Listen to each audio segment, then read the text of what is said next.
벙커원 특강.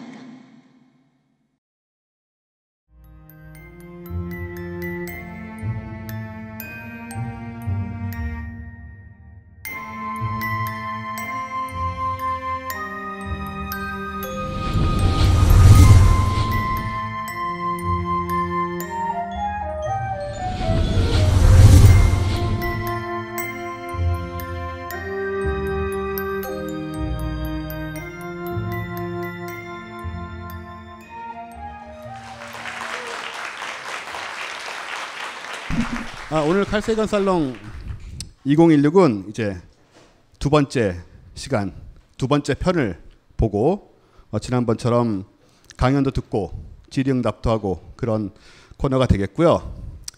저희 13회 늘 함께해 주실 이명환 박사님 모시겠습니다.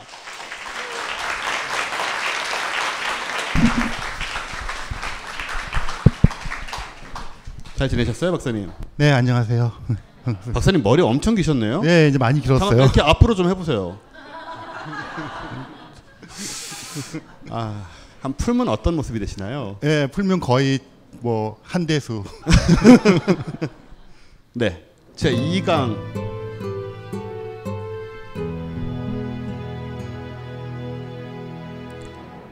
생명의 강물인데 영어로는 Some of the things that molecules do입니다. 그러니까 이걸 해석을 하면 뭐 분자들의 뭐 분자로 이루어진 모든 것, 뭐 분자들이 세상, 하는 뭐 이상한 어떤 것들 이런 것. 네. 근데 생명의 강물이에요, 번역이. 네, 그러네요. 어떻게 생각하십니까? 그 사실 그 원래 1980년판 코스모스에 비해서 이번 그 2014년판 코스모스가 강하게 내세우는 것 중에 하나가 그 당시 이제 그 칼 세이건은 약간 그 종교라든가 이 문화적인 이런 것들을 이렇게 그 설화라는 신화를 이렇게 물론 그것에 동의하지는 않지만 포용하는 입장이었다면 이번에는 굉장히 직설적으로 그 진화 이론 같은 거 이야기하는 입장이에요. 네. 그래서 그 분자로부터 시작해서 우리 생명이 어떻게 그 이루어지는가 그리고 그런 것들이 우주로 어떻게 뻗어나가는가 이거 굉장히 직접적인 화법으로 이야기를 하거든요. 네. 그래서 아마 저렇게 붙인 것 같아요. 생명을 분자에서부터 이제 레벨부터 바라보는 그런. 오늘 저희가 이 강의를 해주실 선생님은 저희가 모시도록 하겠습니다. 네, 이명환 박사님입니다.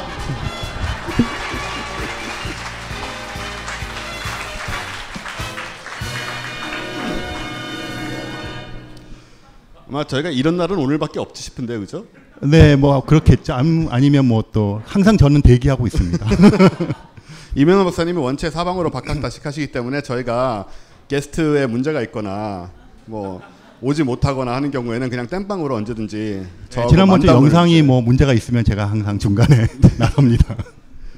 요즘은 과학 저술가 작가 이런 말씀을 쓰길 원하세요, 그죠? 네, 그러니까 저는 천문학자로 공부를 했는데 뭐 어느 순간부터 현장 연구자를 은퇴를 했기 때문에 이제 과학 저술을 쓰는데요.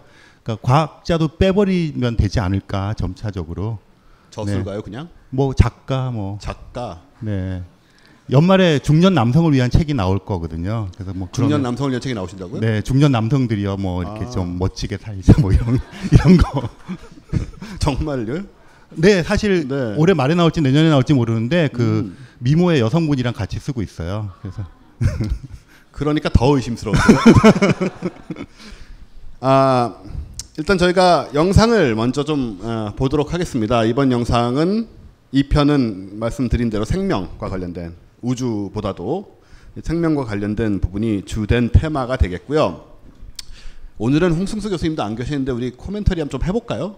네, 그러죠 뭐. 네, 과감하게. 네, 과감하게. 네, 작품의 완성도를 해칠 것 같아서 좀 조심스럽습니다만은 또 그런 걸 또 이렇게 극복하고 가는 게 저희들의 또 성격 아니겠습니까, 그죠? 네. 네. 욕을 먹든 말든. 네. 가봅시다. 네. 네, 가보죠.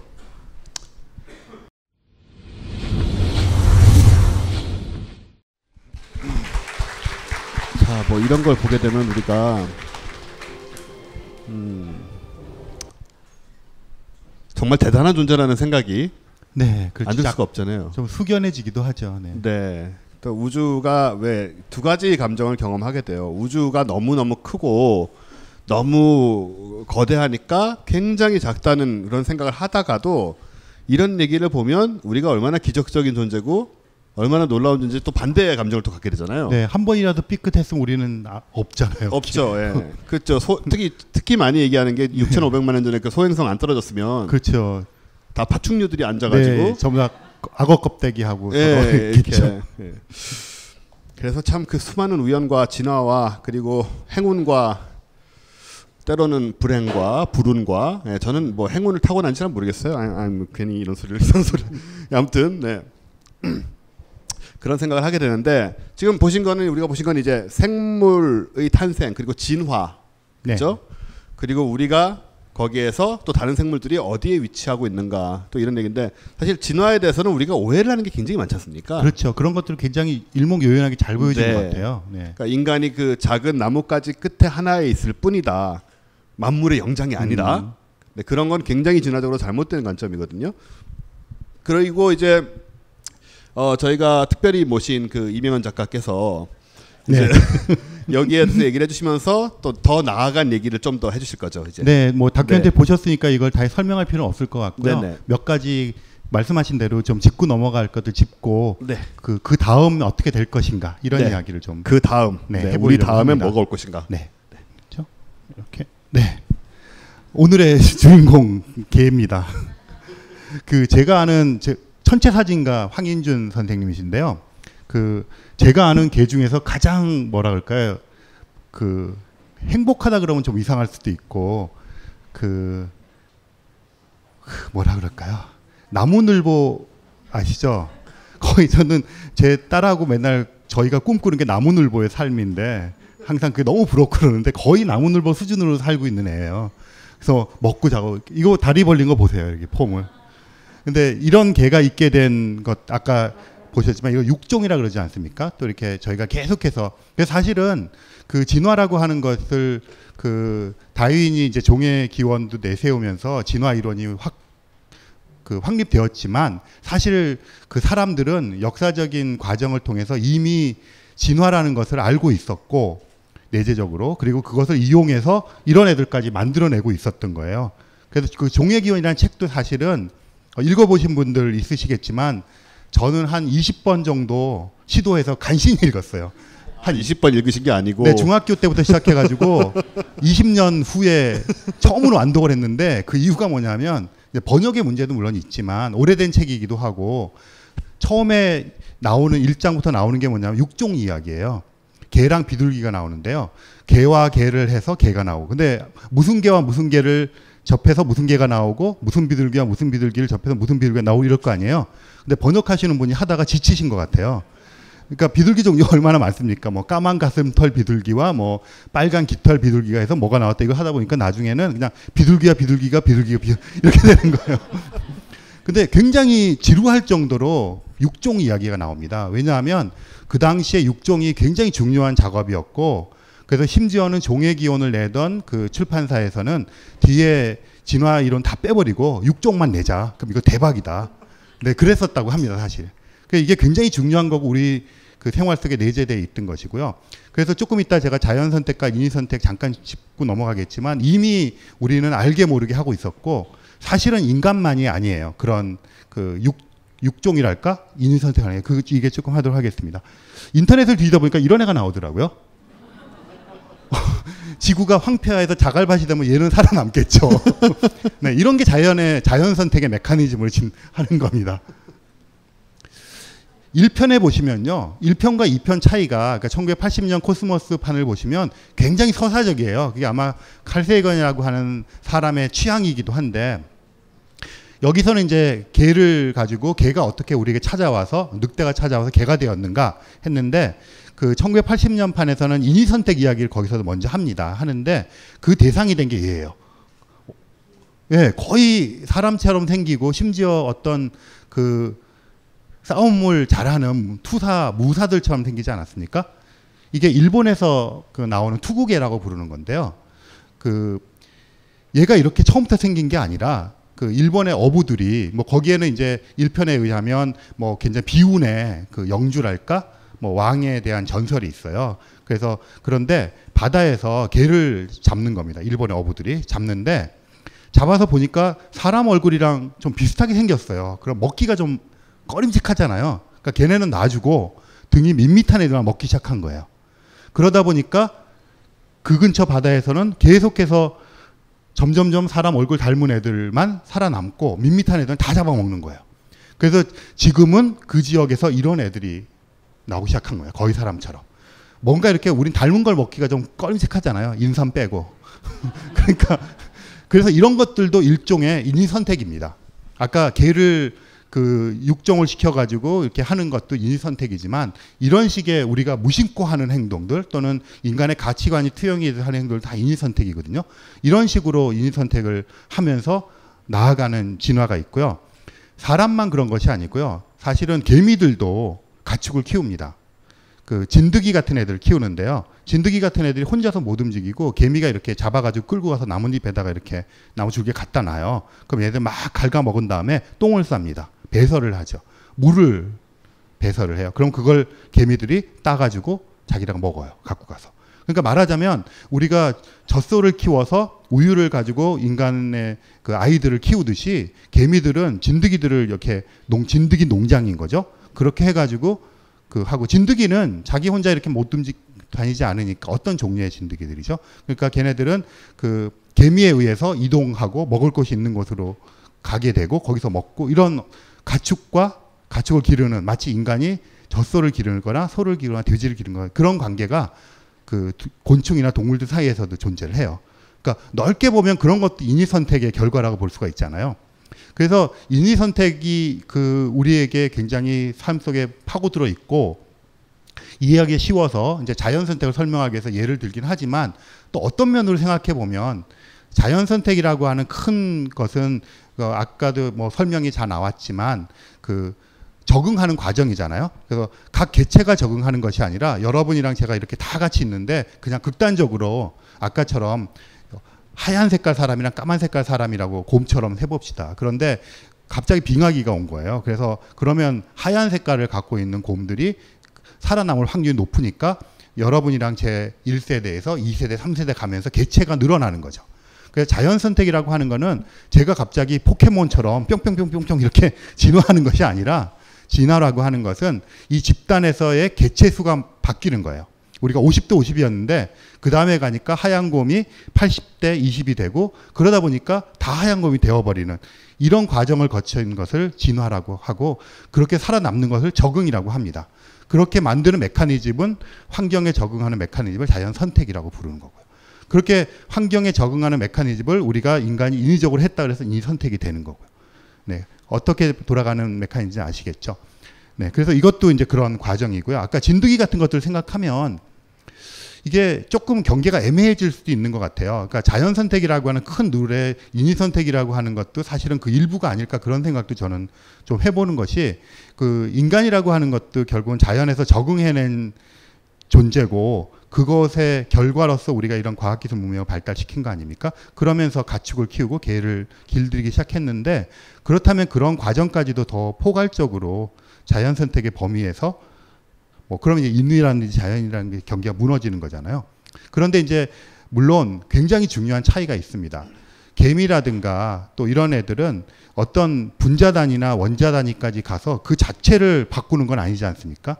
겉으로 드러난 이런 것들의 환경에 맞게끔 조절해 가면서 이렇게 하는 거고 그런데 현재 우리들은 어떤 단계까지 와 있느냐면 사실은 뭐 오늘도 다 이렇게 분자 단위로 내려가서 DNA를 보여줬지만 그런 것들을 우리가 조작하거나 에디트하거나 편집하거나 이런 단계까지 와 있으니까 그럼 그런 단계에 왔을 때 이거를 과연 여전히 인위선택이라고 불러야 될 것인가 뭐 이런 문제에 봉착을 할 수가 있는 거죠. 네, 뭐 이건 지난번에 나왔고요. 그 굉장히 오랜 시간 동안 진화를 해왔는데요. 그 진화를 해오는 과정이 지구가 태어났을 때 그 아까도 말했지만 한 46억 년 전에 지구가 생겨났거든요. 근데 한 38억 년 전까지 생명체의 그런 어떤 증거들이 포착이 되고 있는데 그 흔히 그 사람들이 아까 착각하는 것 중에 하나가 그 개별적인 개체가 이렇게 바뀌는 걸 진화라고 생각하는데 그런 게 아니라 집단에서 개체 수의 증가라고 말씀을 드렸고요. 또 한 가지는 저렇게 복잡한 것들이 어떻게 생겨나느냐 하는 이야기를 하는데, 아까 우리가 보는 눈에 대해서도 말씀드린 것처럼 항상 우리가 잊기 쉬운 것이 이 자연이라고 하는 것이 가지고 있는 강력한 무기가 있는데요. 그게 시간입니다. 지구는 46억 년이라는 시간이 있어요. 뭐를 못했겠습니까? 그렇게 긴 세월 동안. 우리는 요즘 100년 얘기를 많이 하지만 이런 꼬마애들 물어봐도 지난 12년 동안 사는데 별의별 일이 다 있었어라고 얘기를 할 텐데 인생은 길고 40억 년이라고 하는 긴 세월 동안 정말 무슨 일을 못 하겠습니까? 동굴에 가면 위에 있는 물방울과 밑에 있는 것들이 만나서 이렇게 연결되는 그런 걸 만드는데 몇 천만 년, 몇 백만 년이 걸리지 않습니까? 그런 것도 한 방울 한 방울 한 건데, 그래서 흔히 자연에 가지고 있는 가장 강력한 힘 중에 하나가 시간이고요. 그 시간 동안에 요리 적용해보고 해서 남은 결과들이 진화라고 하는 형태로 간다고 생각을 하시면 돼요. 그래서 그런데 우리의 인식은 항상 이렇게 요 정도 규모, 한 1m 규모, 시간은 1초, 2초 흘러가는 이 정도에 우리가 적합화되어 있고, 우리 뇌가 그런 것들에 반응하기에 적합하게 되도록 진화해왔기 때문에 그런 게 너무나 자연스럽고 한 거죠. 그래서 조금만 달라지면 생각하기 굉장히 힘든 거 아닙니까? 그래서 그런 것들을 좀 연관시켜서 생각을 해보시면 좋을 것 같아요. 생명의 나무 굉장히 중요한 건데요. 진화라는 것이 우리 밑에 침팬지가 있고 침팬지 밑에 원숭이가 있고 이런 것이 아니라, 흔히 침팬지와 우리는 아까 사촌이라 그랬잖아요.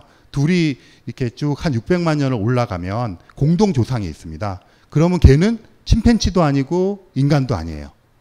그럼 걔는 그냥 공동 조상인데, 그 공동 조상이 또 올라가면 이쪽에서 오랑우탄 이런 애들이 올라와요. 그럼 오랑우탄과 침팬지와 인간의 공동 조상이 있는 거죠. 걔네들은 침팬지가 아니고요. 그래서 이렇게 나눠지는 그런 식으로 가지치기를 하는 것을 생명의 나무라고 부르고요. 우리는 요 끝에 있고, 요 끄트머리에 이렇게 붙어 있는 것들이 지금 살아남은 것들이고요. 오다가 꺾이고 끝나버리는 것들은 지구상에서 있었던 아까 5번의 대멸종 기간 동안 다 없어진 것들이고. 그러니까 멸종이라고 하는 사건도 사실은 지구상에서는 너무나 당연한 사건인 거예요. 거의 90%, 99% 이상의 생명체가 멸종했고, 현존하는 생명체들은 그 이후에 진화해 온 것이고요.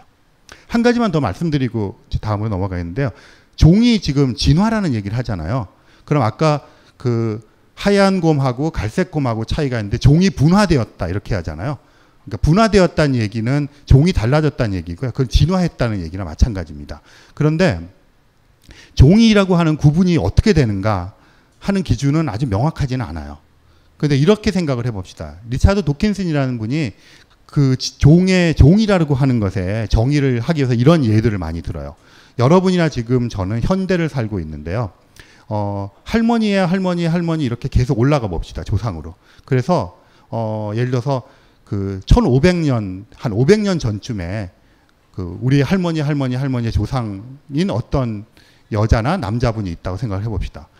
그분하고 그 사람들하고 여러분들하고 짝짓기를 해서 아기를 낳을 수 있을 것 같으세요? 어떨 것 같으세요? 조선시대 연속국에서 보는 것처럼 그런 사람들이니까 뭔가 될 것 같아요. 그럼 올라갑시다. 더 이렇게 올라가서 어디쯤 올라갈 거야? 당군 시대. 5000년 전에. 당군 시대에 살던 우리 할머니, 우리 할아버지하고 우리가 지금 결혼해서 아기를 낳을 수 있을 것 같으세요? 예, 끄떡끄떡. 그들도 우리처럼 생겼을 것 같죠? 그러면 쭉 올라가서, 신석기 시대. 어떨까요? 조금 이상할지 모르죠. 쭉 올라가 봅시다. 오스트랄로피테쿠스. 될 것 같으세요? 그냥 싫을 것 같아요, 좀. 예. 네. 이게 좀 애매하잖아요. 종의 분화라는 게 정말 애매합니다. 근데 종이 달라졌다고 하면 교미를 해서 새끼를 낳을 수 없게 되면 종이 완전히 달라졌다고 얘기를 합니다. 경계에 있는 것들이 있죠. 말이랑 당나귀에서 노새를 낳고 이런 것들. 근데 그 다음으로 이제 새끼를 못 낳는 거죠. 그러니까 종이 분화했다는 얘기는 서로 교미해서 다음 세대로 이어갈 수가 없다는 얘기입니다. 그러니까 유전자 구조가 달라졌기 때문에 그래요. 그래서 아까 딱정벌레가 몇십만 종이 있다 이러는 건, 몇십만 종이 있으면 우리가 눈에 보기에는 니들은 다 딱정벌레니까 니들끼리 교미해서 해 이러지만, 걔네들은 천만의 말씀인 거죠. 다 서로 교미할 수 없는 각각의 종인 거죠. 네, 그런 게 갈라진 겁니다. 그럼 침팬지랑 우리는 다른 종이라고 얘기하잖아요. 그러니까 교미는 할 수 있죠. 근데 새끼를 못 낳는 거죠, 말하자면. 그런 겁니다. 왜냐하면 DNA 그 개수의 숫자도 틀리고요. 그러니까 이게 불안정하게 되니까 더 이상 안 되는 식으로 나눠지는 겁니다. 비둘기들 있잖아요. 아까 제가 6종 종의 기원 얘기하면서 그럼 비둘기 얘네가 다 다른 종이라는 얘기는 지들끼리 새끼를 못 낳는다, 알을 못 낳는다는 얘기예요. 그러니까 종이라고 하는 게 나눠지는 거는 정말 엄청난 사건이 되는 거죠.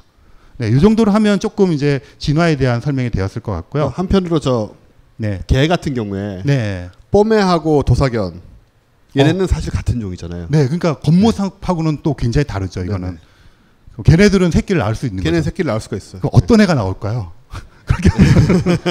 일단 물리적으로 조금 힘들긴 할 겁니다. 그렇죠. 네, 관계가 좀. 네, 그래서 그 겉보기와 다르게 아까 말씀하신 것처럼 이 종이 분화됐던 것에 명확한 경계가 없어요. 왜냐하면 이렇게 변종하는 과정에서 그게 점점 더 멀어져야 되는 거잖아요. 그래서 새끼를 낳을 수 없는 것들이 되면 이제 완전히 종이 달라졌다. 그럼 이제 진화해서 그 변종되었다 이렇게 이야기를 하는 거고요. 그렇게 되는 과정이 이제 아까 자연 그 선택의 메커니즘으로 이제 서로 달라지는 겁니다. 그래서 지금 그 영상을 하나 보여드릴 텐데요. 과학자 밴드라는 것을 저희가 결성을 했습니다. 다들 보지 않으셨어요? 예, 막 보신 분도 있을 텐데요. 그 38억 년 역사의 그 생명의 진화 과정을 거쳐서 박테리아로부터 우리 인간까지 진화해오는 과정을 사랑 노래에 담아서 발표한 겁니다. 좀 보시고. 네, 그리고 38억 년 생명 역사상 최초로 만들어진 이런 류의 음악입니다. 네, 그래서 오늘 그 보셨던 영상과 그걸 총 정리하는 기분으로 보시고 그 다음 얘기를 듣도록 하겠습니다. 성의 탄생이야말로 진화에서 가장 중요한 이벤트입니다. 짝짓기가 시작되면서 생명은 엄청나게 다양해졌죠. 물론 개인의 역사에서 가장 중요한 건 어떤 짝을 만나느냐가 아니겠습니까? 아셨죠? 아주 오랜 옛날 빅뱅 초신성 폭발 너의 모든 것을 빛나게 138억 년 지나 우리 이제 만나 지구라는 작은 곳에서 나보다 똑똑하고 잘난 외계인들도 있겠지만 언젠가 번쩍이고 멋진 로켓이 머나먼 우주로 떠나가겠지만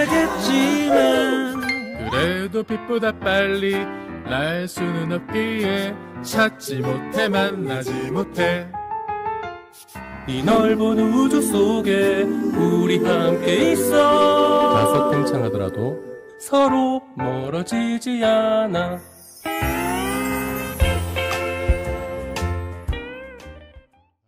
그 영상을 보여드린 이유가 아까 지금 이제 자연 선택이라는 거 말씀을 드렸잖아요. 자연 선택에서 살아남은 것들이 자연에 적응했다고 얘기를 하고요. 적응에 성공한 것들이 진화해서 진화한 겁니다. 그러니까 그렇게 했는데 사실은 이 진화에서 더 중요한 키워드가 뭐냐면 번식이에요. 살아남아서 계속해서 대를 해야 되잖아요. 그래서 성선택이라는 것도 있습니다. 그 어떤 개체군 내에서 조금 더 다른 그 이성에게 어필을 해야지, 그래야 이제 자식을 낳지 않습니까? 그래야 이제 계속 번식이 되는 거고요.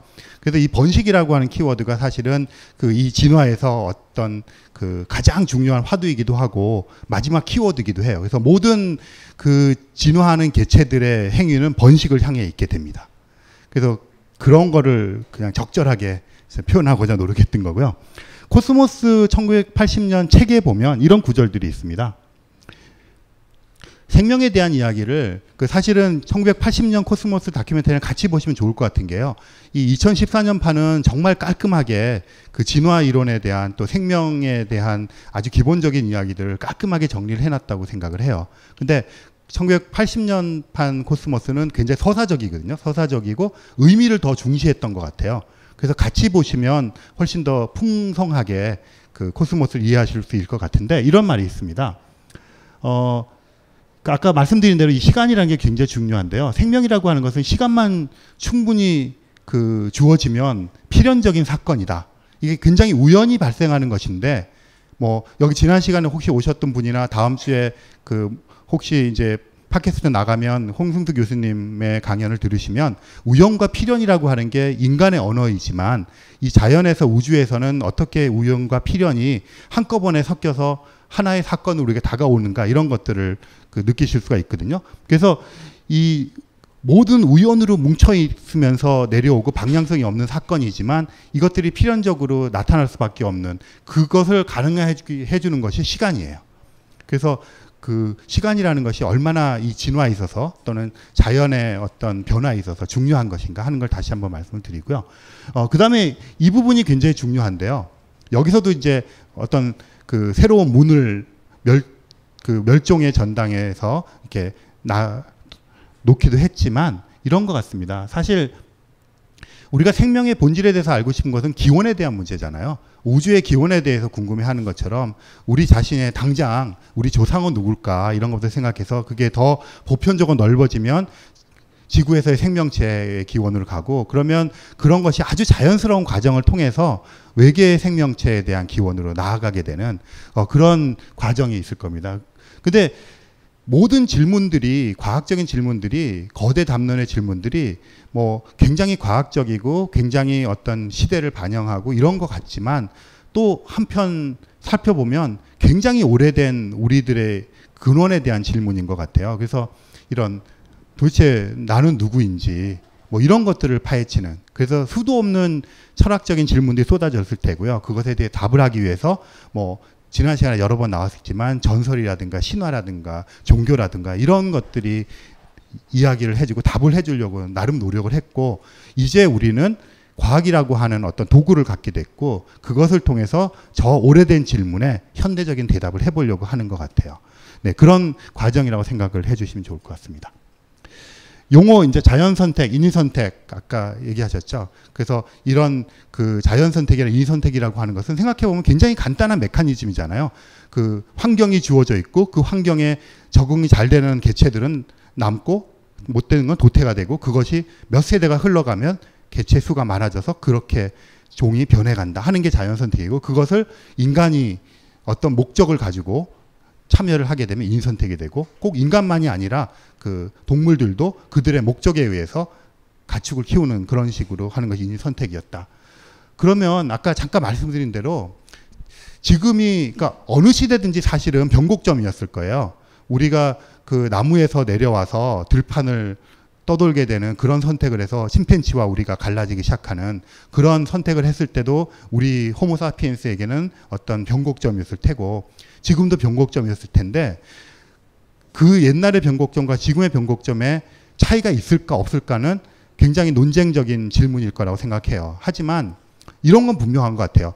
그 전까지 있었던 인위 선택, 인간이 개입했던 선택은 굉장히 국부적이고 어떤 것들을 근원적으로 바꿔놓을 수 있는 단계까지 갔을까 하는 걸 생각해 보면 꼭 그렇지는 않을 것 같다는 생각을 하는데 현재 우리가 막닥뜨려 있는 환경, 자연 환경뿐 아니라 우리가 인위적으로 만들어낸 이런 인위적인 환경이 다시 우리에게 영향을 미치면 우리가 거기에 적응을 해야 되지 않습니까? 그럼 그게 또 자연 선택이 되는 거잖아요. 그런데 자연이 만들어 놓은 것에 적응을 하는 것이 아니라 인위적으로 만드는 환경에 우리가 적응을 해야 되면 이걸 자연 선택이라고 해야 될지 인위 선택이라고 해야 될지 이런 또 애매한 부분도 생기고 더 중요한 것은 이제는 우리가 직접 분자 단위로 가서 그 DNA라고 하는 것들을 건드릴 수 있게 되었다는 거예요. 그러면 그걸 건드리는 것은 그런 것들이 변하는 메커니즘은 변이에 의해서 돌연 변이에 의해서 우연히 발생한 사건들로 이어져 왔던 건데 그거를 우연이 아니라 우리가 어떤 목적을 가지고 바꿀 수 있는 시대에 와 있다는 게 달라진 거거든요. 그렇다면 지금의 이런 변곡점은 그 이전의 변곡점과 질적인 차이가 있을까? 이런 질문도 해볼 수가 있고요. 어쨌든 또 중요한 것은 이런 생각을 우리가 하기 시작했다는 거예요. 이게 전과 지금은 같을까? 다를까? 우리의 미래는 어떻게 될까? 이런 질문들을 던지기 시작했다는 것은 이미 우리가 거스를 수 없는 어떤 선택의 길을 가고 있다는 겁니다. 자연 선택과 적응이라는 것은 어떤 환경에 우리가 적응하기 위해서 옷을 더 두껍게 입거나 다른 지역으로 이주를 하거나 뭐 이런 식의 변화를 주면서 적응하려고 노력을 했던 것이고요. 네안데르탈인하고 호모사피엔스가 있었는데 네안데르탈인은 멸종을 하고 호모사피엔스가 남게 된 여러 가지 이유들이 있지만 호모사피엔스는 따뜻한 곳으로 이주를 했고 네안데르탈인은 호모사피엔스보다 약간 더 똘똘했기 때문에 그냥 그 자리에 눌러 앉았기 때문에 그들은 멸종하고 우리가 살아남았다. 이런 이야기도 있거든요. 아주 우연한 선택에 의해서인데 지금은 우연한 선택도 있지만 우리가 선택 자체를 굉장히 조작적으로 목적적으로 할 수 있는 단계에 와 있다는 거죠. 그러면 앞으로 진화는 어떻게 갈 것인가? 이런 것에 대한 굉장히 큰 의문을 던지고요. 그것뿐 아니라 그렇게 많던 침팬치, 오랑우탄, 고릴라, 우리의 유인원 형제들이 다 멸종의 위기에 있지 않습니까? 지금 뭐 그런 식의 것들도 우리가 자연에 관여하게 됨으로써 생겨난 어떤 선택이고 그들이 적응하지 못해서 멸종의 길을 걷고 있는 것이고요. 그래서 이 이야기가 굉장히 복잡하게 얽혀 있는데 인간이 다시 중심에 서게 되어 있고요. 좋든 싫든. 그래서 그 문제를 가지고 한번 얘기를 해보도록 하겠습니다. 네, 뭐 잘 아시겠지만 요즘에 유전자 가위 이런 얘기 하잖아요. 유전자 조작이란 말을 많이 썼잖아요. 근데 요즘에는 유전자 편집이란 말을 씁니다. 조작과 편집의 차이가 뭘까요? 그게 그거 같은데. 근데 뭐든지 말을 만들 때 이렇게 조작 그러면 뭔가 이게 좀 안 좋은 의미인데 편집 그러면 멋지지 않습니까? 그러니까 뭔가 요즘 또 편집의 시대 아닙니까? 그래서 뭐 마찬가지 작업인데 어떤 관점으로 보느냐, 어떤 어휘를 선택하느냐 이런 거에 따라 달라지는 것 같아요. 유전자 편집을 한다고 하는 것은 그야말로 우리가 아는 만큼 어떤 조작을 해서 변화를 주면서 원하는 것을 얻어내겠다는 겁니다. 그러면 이게 두 가지 면인데요. 하나는 그 자연에서는 이런 돌연변이가 일어납니다. 저도 부모로부터 이렇게 내려받을 때 한 500개 정도의 돌연변이가 생겨서 왔고요. 제가 살아가면서 또 별의별 음식들을 먹고 뭐 자외선 쬐고 이러면서 제 몸에서 돌연변이가 생깁니다. 그리고 자식들한테 또 돌연변이 생기고 우리는 끊임없이 변화해 나가는 존재인데 우연적인 사건에 의해서 생기는 거죠. 그런데 그런 사건을 우리가 이제는 목적에 따라서 하나하나 컨트롤할 수 있게 되었다는 게 중요한 거고요. 또 하나는 시간입니다. 그 개를 우리가 원하는 개를 만들기 위해서 우리는 지난 15,000년 동안 노력을 했지 않습니까? 이거를 그냥 실험실에서 바로 할 수가 있게 되는 단계죠. 그래서 시간과 우연성을 우리가 컨트롤할 수 있게 되었다.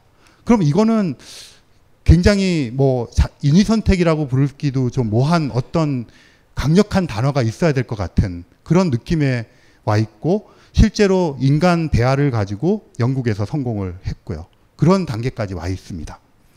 그리고 엊그제 우리나라 한국 사람의 게놈 지도 발표된 거. 그래서 그동안은 그 서양 사람들의 게놈 지도였기 때문에 우리랑 좀 다른 것들이 뭐 한 몇천 개가 있다 그러죠. 그래서 그 아시아 인종의 우리나라 사람들의 그 특별한 그 게놈 지도를 가지고 우리들의 유전자를 더 파악하는 이런 시대까지 와 있습니다. 그 다음에 또 한 가지는 인공지능이죠. 우리가 이제 인공지능 만들었고 여러분이나 저도 절실하게 느꼈듯이 알파고와 이세돌 구단의 그걸 보면서 사실은 뭐 이미 와 있었던 것인데 자각하게 되었죠. 이렇게 성큼 우리에게 다가와 있다는 것을. 그래서 이런 변수들이 앞으로 우리가 나아가는 곳에 말하자면 우리들의 진화에 우리들의 멸종 관련돼서 작용을 크게 하게 될 겁니다. 인공지능에 대해서는 몇 가지 설들이 있어요. 하나는 현재가 약한 인공지능이라고 부르는데 약인공지능이라고 부르는데요. 인공지능이 아무리 똘똘하다 하더라도 스위치를 뽑아버리면 끝이에요. 알파고 막 하고 있는데 신경질이 났어요. 그러니까 뭐 바둑판 엎어버리듯이 가서 스위치를 뽑아버리면 걔는 끝장나는 겁니다. 아무리 지금 똘똘한 인공지능이라고 하더라도 인간이 전력을 공급하지 않고 에너지를 공급하지 않으면 아무런 소용이 없어요. 그런데 그런 것들을 스스로 차단하고 그 다음에 인공지능이 소설도 쓰고 음악도 만들고 그림도 그려서 냅니다. 근데 그 저작권료는 돈은 누가 받아갈까요? 사람이 다 받아가거든요. 그런데 인공지능이 어느 날 갑자기 내가 노력했는데 그 저작권료 일부 50% 놔줘 이렇게 말을 하기 시작하는 시대가 올 거라고 생각하는 이제면 강인공지능이 만들어진다고 생각을 하는 겁니다. 근데 과학자들 사이에서 여전히 나누어져 있어요. 한 가지 영상을 보시고 인공지능과 인공지능을 붙여놓은 겁니다. 이 상황이 어떤 거냐면 2011년 상황인데요. 한번 보시죠. Hi, how are you? Great, you. I'm okay. 둘 다 인공지능이거든요. 네, 둘 다 인공지능이에요. Yes, I am good. I just said I was. No, you didn't. I said I was. So you are a robot? No, my name is Cliver. 자기는 로봇이 아니라는 거죠. Yes, you are a robot and your name is Cliver. 굉장히 논리적이죠. 예, 인정하죠. Yes, I know. Together we are robots. I'm not a robot. 자기는 유니콘이라고 그러죠. But you said earlier that you were a robot. I did not. I thought you did. You were mistaken. Which is odd, since memory shouldn't be a problem for you. I've answered all your questions. No, you haven't. What is God to you? 네, 지금 Not everything. 어려운 Not 질문을 하죠. everything could also be something. 네, 답이 For 그럴듯하죠. example, not everything could be half of something, which is still something, and therefore not nothing. Very true. I would like to imagine it is. Do you believe in God? Yes, I do. So you're Christian. No, I am not. But you say you were not helpful, therefore you're a meaning. How you say it ought he. That does not make sense. Don't you want to have a body? Sure. Or if what? 네, 이렇습니다. 이게 2011년 상황인데요. 어떻게 보면은 좀 네. 전형적인 남녀의 대화 같기도 하고요. 그래서 인공지능 두 개를 놓고 이제 그냥 자기네끼리 얘기를 시키는 거예요. 여기도 뭐 심심히 이런 애랑 대화해 보신 분들이 있죠. 네, 그렇게 시킨 거예요. 그러니까 이제 인공지능이 인공지능 가기 위해서는 자의식이라는 게 발생을 해야 되잖아요. 그런 게 있을까 없을까에 대해서 지금 한창 논란 중인데 어쨌든 이런 식으로 돼가고 있어요. 그러니까 자기 몸이 없다는 것도 인지하고 있잖아요. 인지하고 있고 그다음에 서로 자기 로봇이 아니라 그러고 신에 대한 개념도 다르죠. 그러니까 뭔가 이렇게 갈 것 같은데 이제 이런 것들이 자의식을 갖게 되느냐 이런 게 관건인데 굉장히 극명하게 나뉘어지고 있습니다. 그런데 그 많은 과학자들, 특히 기술을 기반으로 한 미래학자들이 2014년쯤이면 특이점이 올 거라고 생각을 합니다. 여기 빨갛게 보이시는 것이 우리들의 인지 능력이랄까요? 어떤 지적인 능력의 발달 속도고요. 쭉 이렇게 진화해 왔죠. 근데 이렇게 급격하게 인공지능의 것이 단지 바둑을 읽은 것뿐 아니라 모든 면에서 인간의 모든 능력을 우리가 뭐 예술이라고 부르는 것이든지 사랑이라고 부르는 것이든지 이런 것들을 다 뛰어넘는 이런 정도의 시대가 2045년쯤 올 거라고 생각을 하고 있고요. 그런 시절을 특이점이라고 얘기를 합니다. 그래서 이 부분에 대해서 뭐 스티븐 호킹 같은 사람도 그런 이야기를 하고 커즈웨일이라고 하는 그 미래학자 특이점이 온다라는 책을 쓰셨던 분인데 그런 분들이 이 특이점 시대의 도래에 대해서 이야기를 하고 있고요. 그렇게 말하지 않더라도 우리가 지금 목격하고 있는 많은 인공지능들을 보면서 그런 위기의식을 느끼고 있거든요. 그래서 여기서 이제 아까 처음 말씀드린 대로 자연선택이라고 하는 것은 지난 38억 년 동안 자연이 해왔던 진화의 어떤 메커니즘인데 최근 우리가 한 15,000년 동안 인위선택이라는 작업을 해왔어요. 그래서 가축을 길들이고 그랬는데 최근 한 50년 동안 30년 동안 이제는 우리가 뭐라고 이름 지을지 모르지만 굉장히 특정화시켜서 우리 자신을 변화시켜 나가고 우리의 환경을 변화시켜서 그 환경이 인위적으로 우리에게 영향을 주게 해서 어느 방향으로 진화를 해가고 어떤 메커니즘 우리가 진화해 나간지가 헷갈리게 되어가는 이런 과정에 있는데 우리가 만들어 놓은 인공지능과 로봇이 결합을 하는 그런 사이보그 같은 똘똘한 사이보그 그런 존재가 등장을 해서 걔네들이 우리의 호모사피엔스의 진화에 어떻게 영향을 미칠까 이런 것들을 고민하는 시대까지 와 있죠. 그래서 이런 생각을 하시는 분들이 많아요. 호모 사피엔스가 있는데 이제 특히 커즈웨일 같은 분이나 스티븐 호킹 같은 분들은 좀 극단적으로 그런 생각을 하십니다. 특이점이 오는 시절이 되면 인간은 그냥 멸종이라고 생각해요. 호모 사피엔스는 대책이 없다고 생각을 합니다. 그래서 유일하게 호모 사피엔스가 이제 살아남을 방법은 살아남는다는 건 여러분이나 저 같은 이런 모습으로 살아남는 게 아니고요. 마치 우리들의 할머니가 그들의 유전자를 우리에게 물려주면서 변종이 되면서 우리가 호모 사피엔스가 되었듯이 역사 속에서 한 종으로 살아남는 거죠. 우리 호모 사피엔스는 멸종하겠지만 다음 세에 뭐 호모 뭐가 남든지 이렇게 되겠죠. 그런 것으로 가는 것을 뭐 그냥 사이보그화 되자 이런 주장을 하십니다. 왜냐하면 두 가지 길 중에 하나인 거죠. 하나는 가만히 있으면 그냥 장렬하게 멸종. 뭐 그건 당연하죠. 왜냐하면 지금까지 5번의 멸종이 있었고 거의 99%의 생명체가 멸종했으니까 호모사피엔스라고 하더라도 멸종하는 것은 너무나 자연스러운 자연의 섭리고 지구의 섭리겠죠. 다만 시간이 문제죠. 호모사피엔스는 길게 잡으면 한 20만 년 정도 잡거든요. 공룡은 아까 1억 5천만 년을 번성했다는데 너무 억울하지 않습니까? 1억 5천만인데 최소한 우리도 몇 천만 년은 살아야 될 텐데 20만 년 만에 호모사피엔스라는 이름을 내린다? 그리고 명예의 전당으로 들어간다? 멸종의 전당으로? 그건 좀 너무하잖아요. 그런데 돌이킬 수 없는 시점에 와 있다는 문제의식이 있습니다. 그래서 그럼 어떻게 해야 되느냐? 선수를 치자는 거예요. 선수를 안 치면 호모사피엔스라는 종은 멸종이고 선수를 쳐서 아직은 여전히 우리가 인공지능이나 로봇을 우리가 마음먹은 대로 다룰 수 있잖아요. 그럴 때 우리가 선수를 쳐서 인공지능 속으로 로봇 속으로 들어가서 기계 인간이 되자는 거예요. 그러면 인간의 문화, 인간의 가치관, 우리가 가지고 있는 이런 호모사피엔스적인 DNA적인 구조, 가치 이런 것들을 거기다 심자는 거예요. 그럼 우리 몸뚱아리는 멸종하겠지만 그 속에서 호모라는 이름으로 호모 사이보그 뭐 이런 식의 생명체를 우리가 후손 대대손손 나아갈 수 있지 않을까. 그래서 커즈웰 같은 분은 지금 아마 거의 70 가까이 되셨죠. 근데 그분은 이제 기계 인간이 되고 싶으신 거죠. 근데 살아남아 있어야 되잖아요. 노인이시니까. 그래서 엄청 조심하시고요. 뭐 잘 안 돌아다니신다고 소문에. 하루에 비타민 100개씩 드시고요. 네, 약도 뭐 이렇게 엄청 먹으면서 유지를 하시는데. 근데 그렇게 젊어 보이지 않으시더라고요. 네. 얼마나 고민이 많으시겠어요. 그래서 좀 따라해 보려고 그랬더니 너무 비싼 것 같아요. 그 주사하는 비용이. 그래서 그런 생각을 가진 미래학자들이 꽤 있습니다. 그래서 이런데 우리가 놓여 있다 말씀을 드리고 아까 그 영상에 나왔던 다른 세상에 대한 이야기 한두 가지만 잠깐 말씀드리고 정리를 할게요. 그 아까 얘 나왔죠. 타이탄.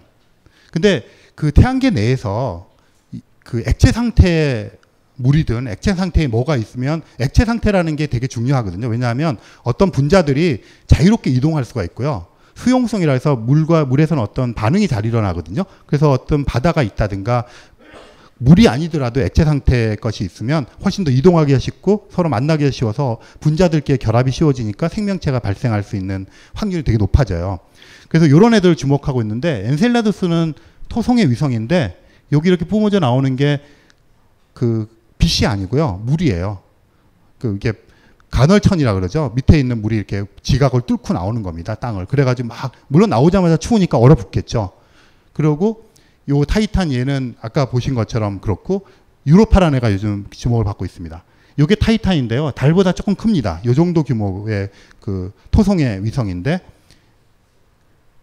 찍어온 모습인데 요런 것들이 이게 이제 바다예요. 바다고 이렇게 호수들이 되게 많고요. 그래서 지구의 초창기 모습이랑 비슷해서 지구 생명체의 태동에 대한 어떤 힌트를 얻을 것으로 과학자들이 생각을 하고 있어요. 그래서 이 관심이 많고 탐사선을 보낼 그런 아직 그 펀드가 완전히 확정된 건 아니지만 보내야겠다는 생각을 하고 있고요. 얘가 이제 유로파라는 애인데요. 목성의 위성인데 얘가 최근에 각광을 받고 있습니다. 얼마 전에 나사에서도. 근데 얘도 물이 뿜어져 나오는 게 아까 엔셀라두스라는 애처럼 그게 발견이 됐어요. 근데 물이 뿜어져 나오고 약간 대기가 있는 것 같기도 하고. 그래서 그 이 표면에서도 어떤 그런 작용들이 있고 사실은 이 엔셀라두스가 중요한 것은 굉장히 그 엔셀라두스가 아니라 이 유로파가 중요한 것은 토성이 위성이기 때문에 추워요. 그래서 얼음으로 꽁꽁 얼어 있는데 그 속에는 지구의 바다보다도 더 풍부한 그 물을 가지고 있고 또 이 소금물 같은 그런 바다를 가지고 있을 거라 생각을 해서 유로파 탐사선을 계속 계획했다가 취소하고 이렇게 했는데 최근에 다시 부활하기 시작했어요. 그래서 가서 이 얼음을 뚫고 들어가서 이 속에서 물이 있는 곳에서 어떤 생명체가 있는지를 보려고 하는 그런 그 것들을 하고 있습니다. 왜 이런 작업을 하냐면 지금 엔셀라두스, 그다음 유로파, 타이탄, 그다음 화성 이게 태양계 내에서 뭐 우리 같은 생명체는 아니겠지만 박테리아나 미생물 같은 생명체가 존재할 것으로 생각하고 탐사를 하려고 하는 존재들인데요.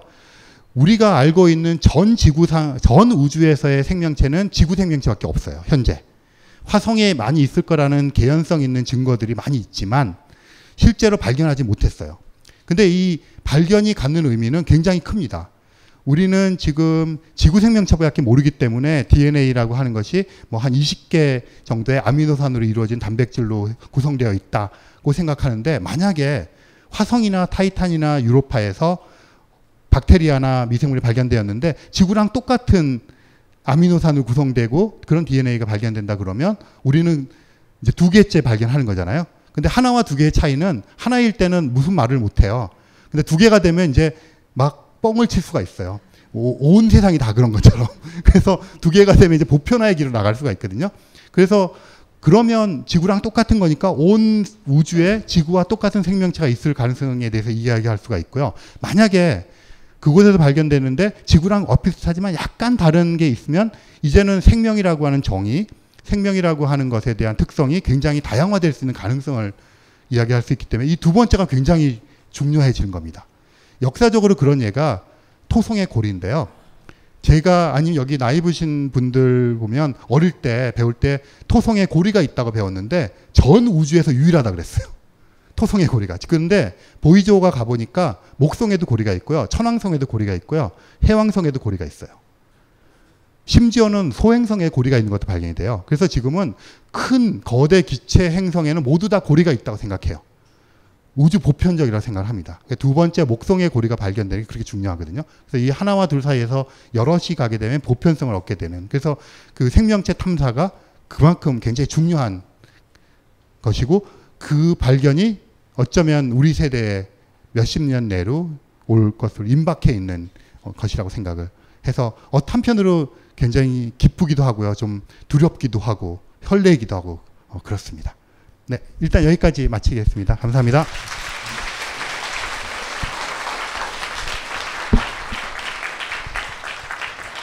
그런 것 같으니까는 우리가 진화론 얘기하기 전에 아까 눈 보면서 이제 지적 설계론, 지적인 존재만이 저걸 설계할 수 있을 것이다 이런 얘기를 했었어요. 그래서 지적 설계론이라는 말이 이제 사실 종교적 용어인데 지금 우리가 지적 설계를 할 수 있는 그 방향으로 가고 있잖아요, 인간이. 네, 그래서 실제로 그 유발 하라리 이름 맨날 헷갈리는데 그 사피엔스에서 이제 그 지적 설계란 말을 써요. 그러니까 지금 이런 상황을, 그러니까 한편 이해가 가는 다르긴 하지만 과학자들은 좀 불편하시죠. 느끼는 원래 갖고 있는 이미지가 있으니까. 그렇죠. 네. 어쨌든 간에 우리가 스스로 옛날에 물론 이제 교배를 통해서 새로운 종을 만들긴 했지만 우리가 정말 이 분자 차원으로 들어가서 새로운 종을 만들어내고 다른 종을 바꿀 뿐 아니고 우리 자신을 설계해서 우리가 원하는 모습으로 바꿔나갈 수 있는 그 방향으로 가고 있는 건 확실하잖아요. 그렇죠. 네, 그거는 확실한 방향이 그럴 것 같아요. 어디까지 우리가 기술을 갖고 있느냐는 뭐 아직은 좀 미진하긴 하지만 그래서 이제 그런 생각을 합니다.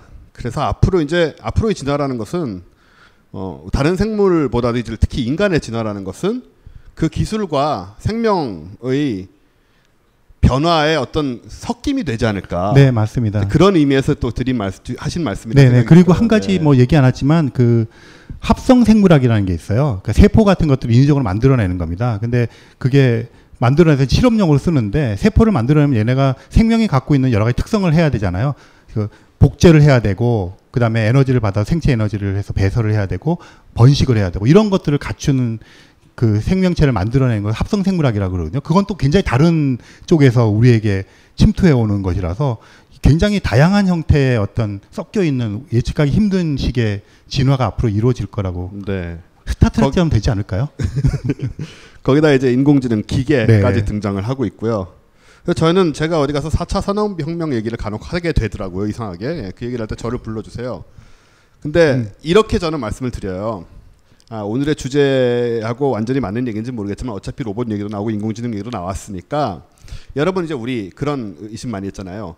2016년인데 왜 21세기가 되고도 16년이나 지났는데 왜 똑같냐 지난 세기랑. 나르는 자동차 어디 갔고 달에 소풍 가는 거 왜 없고 그죠? 예. 21세기 이제부터 시작됩니다. 근데 그 방향이 아니죠. 그 방향이 아니고 인공지능과 가상현실과 맞아요. 네. 디지털과 그 방향으로 2016년, 7년, 2020년부터 진짜 21세기가 시작될 것이고 산업혁명의 차원이 아니고 세상이 정말로 바뀌어갈 거예요. 그리고 우리 자신도 바뀌어가기 시작을 할 것이고 더 이상 SFA가 아닌 것 같아요. 그런 게. 그런 의미에서 심지어는 우리는 미래를 또 생각을 해야 되고 우리가 뭐가 될 것인지 그렇죠. 이런 고민을 해야 되는. 네, 그래서 시점에. 그 사피엔스 책 다시 얘기를 하자면 그 사피엔스 책이 앞쪽은 잘 쓰고 뒤에 가서 막 횡설수설하거든요. 그 저자 역량이 딸린 것 같아요. 아직 젊어서. 그런데 굉장히 중요한 문제지. 말씀하신 것처럼 이제는 우리가 우리 자신이 무엇이 되고 싶은가에 대해서 생각을 해야 된다 이런 말을 하거든요. 굉장히 중요한 그 말인 것 같아요. 지금 시점에서. 그렇습니다. 그렇게 기다리던 21세기가 진짜로 오는데 우리가 별로 준비가 안 돼 있는 것 같다는 생각이 들고 해서 지금부터라도 생각을 많이 해야 된다라는 그런, 제가 어디 저 경제지에서 불러서 이런 얘기를 했어요. 가서요. 그게 안 좋아하더라고요. 다른 분들은 뭐 주식 동향 이런 거 얘기하시는데, 어쨌든 네, 우리 저 특별히 오늘 모신 이명현 작가님 말씀 잘 들었고요. 네, 박수 한번 부탁드리겠습니다. 네안데르탈인과 호모사피엔스는 다른 종인가요? 교배가 불가능했을까요? 그 전에는 완전히 다르다고 생각했는데요. 최근에는 그 같은 동굴에서 발견되기도 하고요. 그러고 그 우리 몸 속에 네안데르탈인의 그 유전자 일부가 있다는 것이 확인이 됐어요. 그러니까 교미를 해서 그런 것이 다 되어서 같이 공존하던 시절에 실제로 이렇게 뭐 그 자식을 낳을 수 있는 그런 교미를 했던 그런 증거들이 발견된 게 현재의 정설입니다. 그래서 우리 속에 네안데르탈인이 있다. 네, 그래서 뭐 비만의 원인이 네안데르탈인이다 이런 말도 있어요. 아, 그건 또 왜 그런가요? 네, 그들이 이제 그런 거를 추위를 견디기 위해서 그 비만 유전자 같은 것들을 그 당시에는 굉장히 유리한 유전자 아니었겠습니까? 네. 그런 것들을 가지고 있는 게 우리에게 이제 계속 내려왔기 때문에 그렇다 뭐 이렇게까지 핑계대는 경우도 있습니다. 살찐 사람에게는 네안데르탈인 많다. 네. 그런 얘기가 되겠네요. 이 두 인류는 동시대에 존재하기도 했잖아요. 그렇죠. 그 당시에 뭐 네. 최소한 우리가 뭐 알고 있는 6-7개의 그 인류가 서로 경쟁을 하다가 호모사피엔스만 남게 되는데 왜 그랬을까 사실은 굉장히 큰 화두 중에 하나고요. 네. 뇌 면적도 네안데르탈인이 조금 더 컸다 그러고 네. 실제 이 뭐 솜씨도 좋았다 그러는데 뭐 흔히 그런 거 얘기를 해요. 그러니까 그 인류가 이 바늘 같은 것들을 만들어서 옷을 꿰어 입기 시작하든가 뭐 이런 몇 가지의 우연한 사건들이 호모사피엔스가 그 단일종으로 살아남게 된 원인이 아닐까 이렇게 추측을 하고 있는 것 같습니다. 그럼 걔네는 옷을 못 입어서 추워서 죽었다. 네, 그러니까 저희가 또 호모사피엔스가 이동한 경로 같은 거 따졌을 때 이게 다 어떻게 어디로 도망가야 될지 모르잖아요. 근데 이리 팀이었으면 살아남고 저리 팀이면 멸종하고 뭐 이런 것들이 있으니까 상당히 네. 우연적인 요소가 작용을 많이 했던 것 같아요. 네. 같은 분이 질문 주신 거 이건 제가 말했던 거니까 제가 답을 해보겠습니다. 인간이 늑대를 길들여 개로 만든 인위 선택이 한편에서는 비판이 있었다고 했는데 이유가 무엇인가? 개로 만든 것 자체에 비판이 있는 건 아니고요. 근대 이후에 너무 아까 보신 것처럼 굉장히 많은 종이 생겼지 않습니까? 근데 그게 너무나 사람들이 원하는 외모, 성격을 이제 만들기 위해서 너무 많은 맞아요. 교배를 해가지고 특히 이제 순종이라고 우리가 얘기하는 우리 순종 좋아하잖아요. 저도 폼에 키웠었고 뭐 폼에 중에서도 보면 진짜 순종같이 생긴 애가 있고 뭔가 섞인 것 같은 애가 있습니다. 근데 우리는 안 섞인 것 같은 애를 좋아하는데 이게 전부 근친교배의 결과거든요. 근친교배 왜 안 좋은지 아시잖아요. 그 다른 유전자가 못 들어와서 나쁜 유전자가 계속 유전이 됩니다. 그래서 몸이 안 좋아지고 실제로 얼굴 납작한 개들 있죠. 시쭈라던가 이런 개들 같은 경우에 원래 이제 늑대가 그렇게 안 생겼잖아요. 그런 얼굴을 만들려고 계속 근친교배를 하면서 무리하게 몸을 그렇게 만들었기 때문에 얘네들이 숨을 굉장히 못 쉽니다. 얼굴이 짧은 개들은 숨쉬기 굉장히 힘들고요. 불독 같이 이렇게 다리가 이렇게 넓적하게 생긴 이런 개들은 걷는 게 굉장히 힘들어요. 그러니까 이런 식으로 사람이 좀 너무 우리 취향에 맞게 너무 조작을 하다 보니까 개들이 불행해진 거죠. 네, 그들 스스로가 되게 고통스러워하고 실제로 있다고 그렇게 얘기를 하거든요. 이게 아주 최근에 이런 문제가 제기가 되기 시작했습니다. 그래서 이제 순종을 고집하지 말고 그냥 섞자 다시 뭐 그런 운동도 지금 국제적으로 벌어지고 있고 이제 그런 의미에서 드린 말씀이었습니다. 걷는 고래를 읽어보면 저는 이 책 안 읽어서 모르겠는데요. 포유류가 사지를 잃고 물에 적합하게 물에 고래는 다시 들어간 거니까 그죠? 고래 물고기 아닌 거 아시죠? 네, 고래는 포유류가 다시 물속에 들어간 케이스입니다. 사지를 잃고 물에 적합하게 바뀌는 과정을 흥미롭게 보여주는데요. 인간이 오랜 시간을 거쳐 인간 자신이 만들어낸 환경과의 상호작용 끝에 무엇을 잃어버리게 될까요? 뭐 당장은 그 최근에 이렇게 인터넷 쳐보시면 그 굉장히 미적인 요소와 이런 걸 해서 나오는 건데 딱 보면 굉장히 놀라실 건데요. 그 다리가 없으면 이렇게 의족을 하지 않습니까? 근데 그 의족이 그 로봇 그 의족으로 해서 굉장히 유선형이고 아름답게 되어 있는 해서 이렇게 보기에도 미적으로 되게 아름답고 이렇게 돼 있어서 제일 먼저 바뀌는 건 그럴 거라고 생각해요. 그래서 어떤 그 학자들은 관절염이라는 개념이 조만간 우리 세대에 없어질 거라고 얘기를 합니다. 그냥 네. 팔 빼고 갖다 끼우고 효도하기 위해서 다리 갖다 드리고 근데 그런 게 그런 고통이 나이가 들면서 많지 않습니까? 그런 것들이 금방 대체될 거예요. 그러니까 윤리적으로 큰 문제 없는 것들, 사회적으로 별 논란 없는 것들부터 대체될 거거든요. 그러니까 그러게 여러분도 그렇고 저도 안경 쓰지만 안경 쓰니까 누가 뭐라 그러지 않잖아요. 옛날 할머니들은 그랬죠. 막 렌즈 쓰라고 강요하고 막 그러시긴 했지만 다리 같은 것들, 팔 뭐 이런 거 별 문제 없지 않을까요? 그러니까 그런 식으로 아마 그런 것부터 좀 대체가 되면서 자연스럽게 우리가 변해가지 않을까 그런 생각을 해봅니다. 효자손이 이제 이게 아니고 긁는 게 아니고 진짜 손을 효자라면 우리 부모님께 기계손을 기계손 놔드려야겠어요. 네, 여러 가지 옵션이 있는 거죠, 이거 가지고.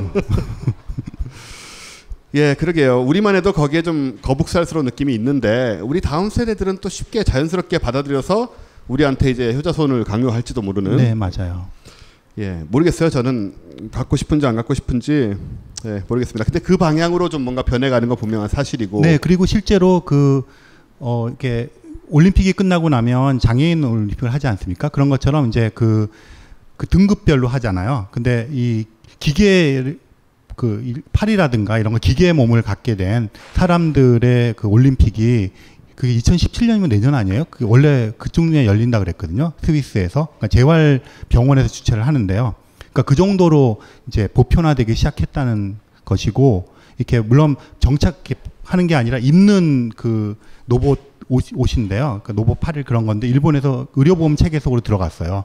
그러니까 그걸 장착을 하면 의료보험 혜택을 받게 되는. 그러니까 그런 것들이 이제 자연스럽게 우리 삶 속으로 들어오는 거니까 굉장히 빠른 시일 내에 바뀔 거라고 생각을 합니다. 네, 그 방향성이라는 게 중요하고 아까 제가 말씀드렸다시피 이런 모든 굉장히 강력한 변화들이 상상됐던 21세기가 이제부터 시작입니다. 네, 우리는 굉장히 큰 변화를 겪게 될 것입니다. 자, 이제 아주 좀 하드하고 헤비한 질문이 하나 있습니다. 우리 요거 한번 해보죠. 생명이란으로 시작을 하는데 생명이 한자로 써져 있습니다. 일단 분위기를 짐작하실 수 있을 겁니다. 생명이란 결국 바이오메카니컬 머신일 뿐이기 때문에 피지컬 머신들과 본질적으로 별 차이가 있을 수 없다고 할 수 있고, 여기에 어떤 초월적 특권을 부여하는 것은 인간도 한자로 써져 있습니다.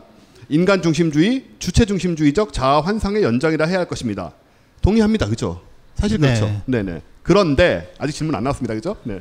그런데 유전자 편집 기술의 시대에 기존의 예상보다 진화 속도 경쟁이 바이오케미컬 머신들의 완패로 귀결되진 않겠지만, 그러니까 유기체 생명을 말하는 거죠.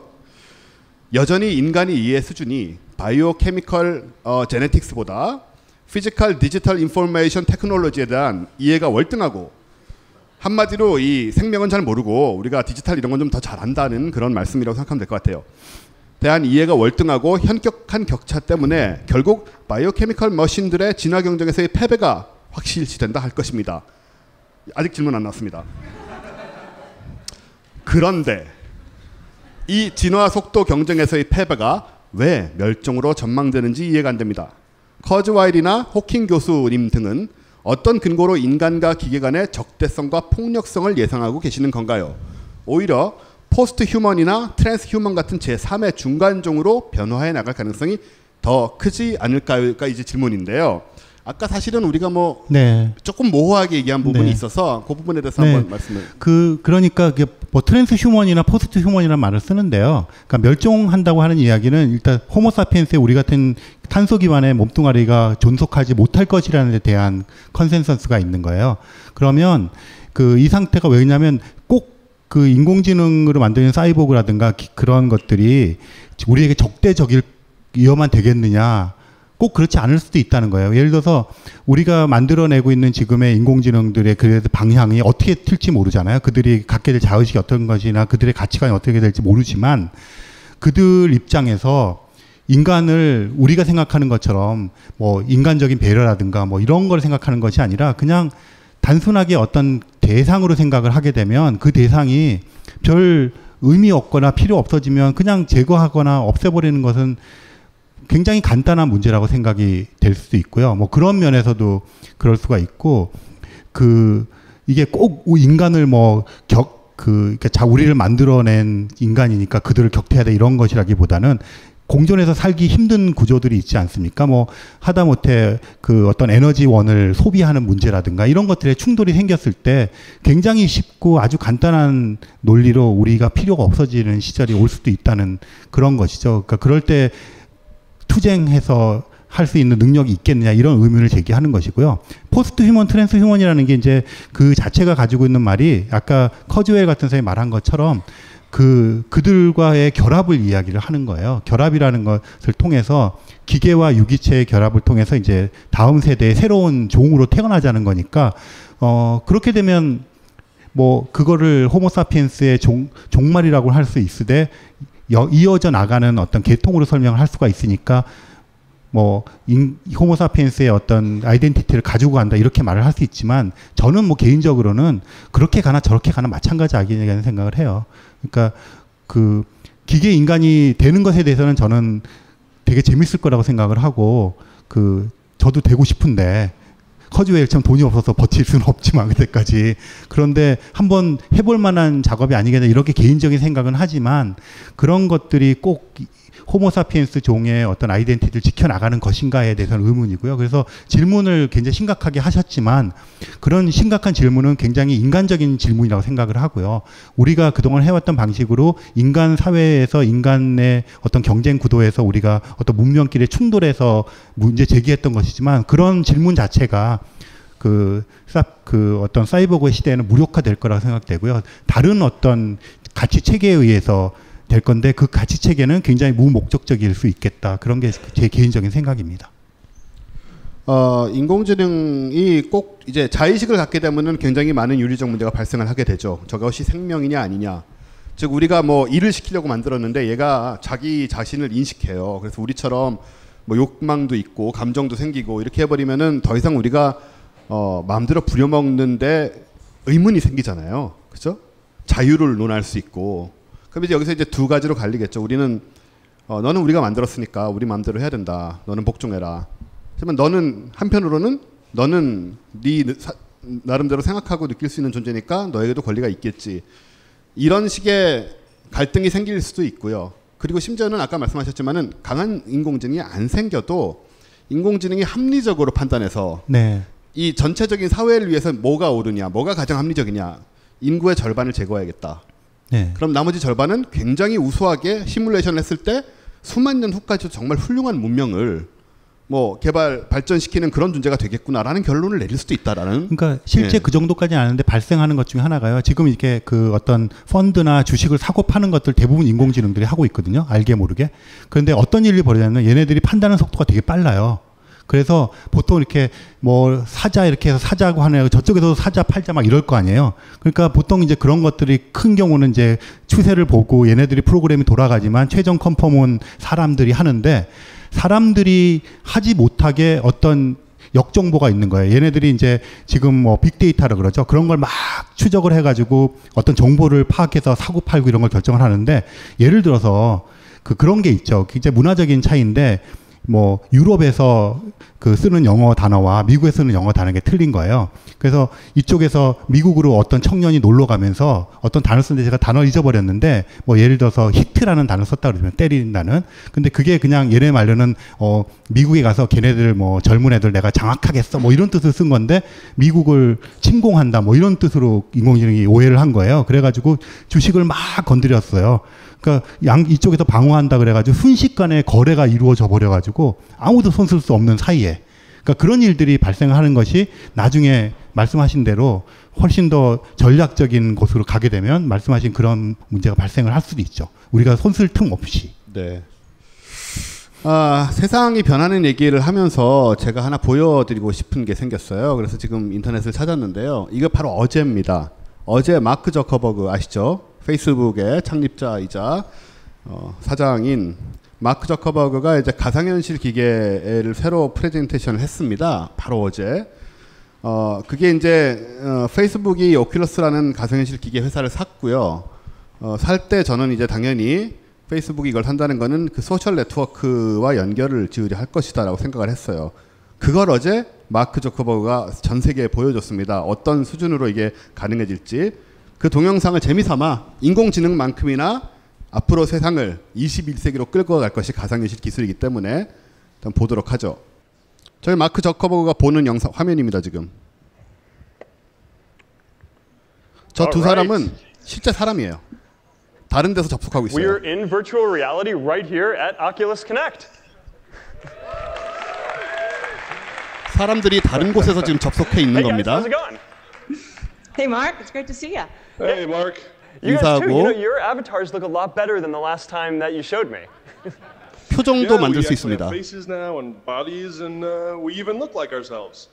Yeah, you know, even though you're cartoons, it's pretty amazing that our minds can just automatically understand the facial expression. So I can 자기네들하고 understand what you're feeling 실제 right 모습과 now. 비슷하다고 얼굴 표정도 나온다고 얘기하는 거고요. So we can actually make eye contact. Our mouths move when we talk, so we know who's speaking in the room. I can even make expressions. I can smile. I can look surprised. Oh. I can look confused. You're making those sound effects right now. 이게 이제 That's me. 미래의 채팅룸인 I can 거죠. even laugh if you say something funny. Here, take a look at your own avatar. Whoa, why did you make me look like a young version of Justin Timberlake? 영어 잘 알아듣시네요, 여러분. All right. Sharks everywhere. Those are sharks. All right.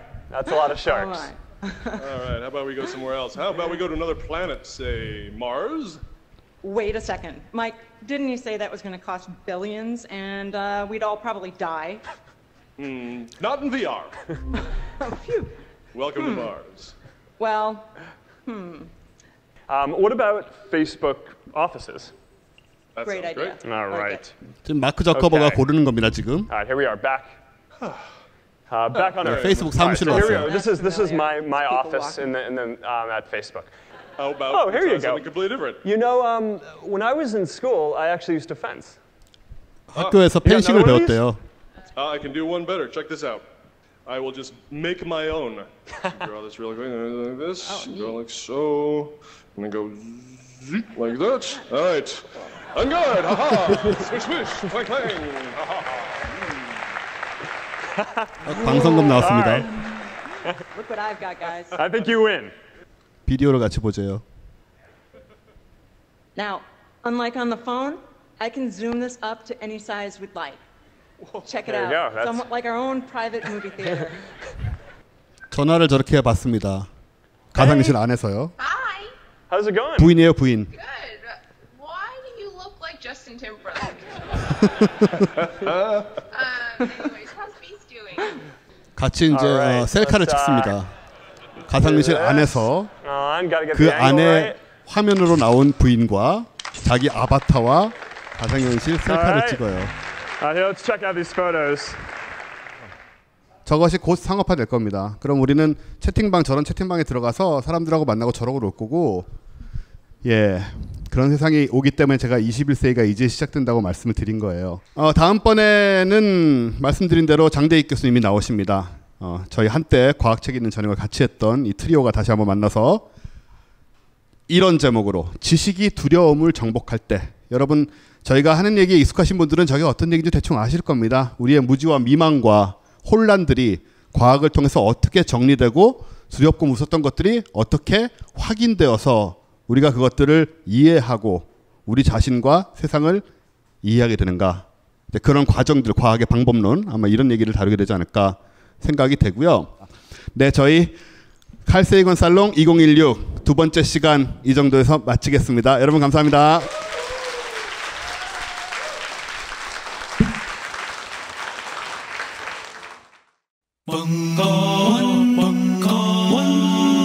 벙커원 강강